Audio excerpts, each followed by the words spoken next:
Creative Idea Manipur YouTube channel asina nungshiraba marup mayam taram nokchari ngasisu wayel kati hariba dungthilgi matamda phongba pausi asida hapirakpa mamangi chayuldagi sandokpa haujakraba ahumsuba shojei hariba wari asigi anishuba takak puduna lakchari wari asigi makha taba saruk miyamda paudamjari surbalana tepta muthatkraba tungda mi ama chatpagi samin tunglomdagi tarami kina kina thongadu hangdoktuna yenglubada kanachu leiba uramde adubu ahikpa khonjel amanadi mami sami oina tahalai makhada makharomda adubu kanachu mafam aduda leibadi uramde adubu khonjel dudi magi nakongda adum ngangduna leire kari tawsige haina surbalana wakhal yamna khalami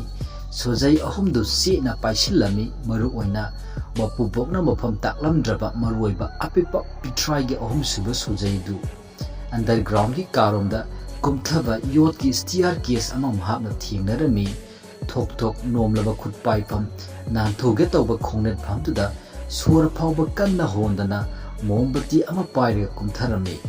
mafam adu hek yobada surbalagi hakchangda khanging ingba phawbaga loina mafam adu yamna chikpa mafam amasu oirami surbalana asum yenglakpada makhul ahum hutpa yotki thongjau amasu thengnarami makhul ahum hutpa yotki thongjau adugi ahanba makhulda library ka da lolamba ahanba shojei du thingjille anishuba makhul adudana nupi amagi frame chanba photo duki maningda lotuna thamlamba anishuba shojei adu amuk thingjille magi loket tagi phangkiba apipa pitrai gi shojei aduna ahumsuba apipa makhul aduda thingjillami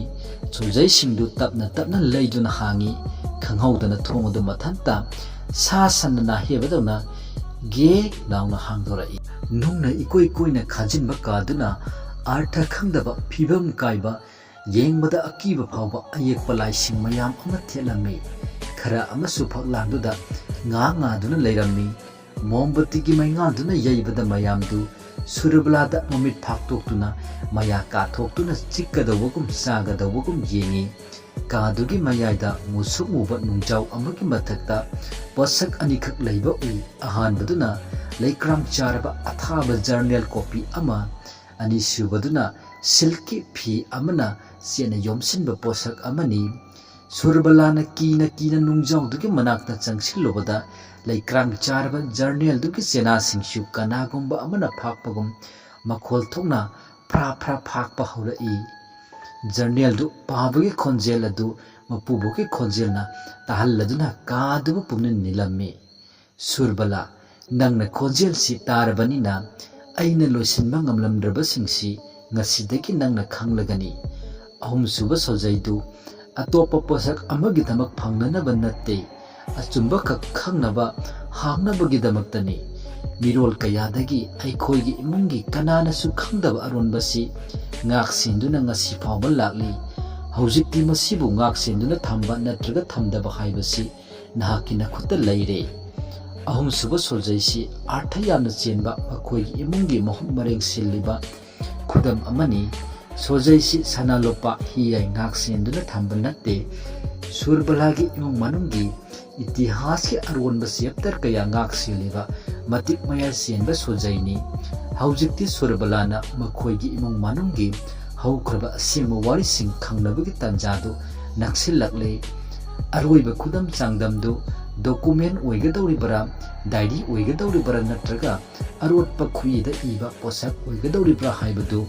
hojikki oina khangdrabasu achumbadu khangba ngamba magun leiba posak amadi oigadawri surbalana chumnatagi shojei aduna thong hangdokpadu nataba achumbadu khangnaba thongna phana singnaba kaya mayoknaba mathok tari hojikti surbalana khangle mana thengnagadawribasi hojik mana thengnariba angakbasing asi natte makhoi imungi suthang naina chatharliba chanabi asigi langdaida mahakna hojik leplare masida mana makhoi imung manungi legacy asibu ngakadara natraga itihas ki loisindriba chapter sing adubu adumak hanghanduna thamgadoriba haibasi mahak masama ki mafamda achowo wahang ama adumak oire wari asigi anishuba tangkak matang sida loisinjare wari sigi ahumsuba tangkak kidamak ꯃꯊꯪꯒꯤ ꯆꯌꯣꯜ ꯉꯥꯏꯕꯤꯔꯝꯃꯨ ꯃꯔꯛ ꯑꯁꯤꯗ ꯁꯨꯔꯕꯂꯥꯒꯤ ꯋꯥꯈꯜꯗ ꯀꯔꯝꯕ ꯐꯤꯔꯦꯞ ꯂꯧꯔꯛꯀꯗꯒꯦ ꯍꯥꯏꯕꯗꯨ ꯇꯥꯕꯤꯔꯤꯕ ꯃꯌꯥꯝꯁꯨ gas ꯇꯧꯗꯨꯅ ꯌꯦꯡꯕꯤꯌꯨ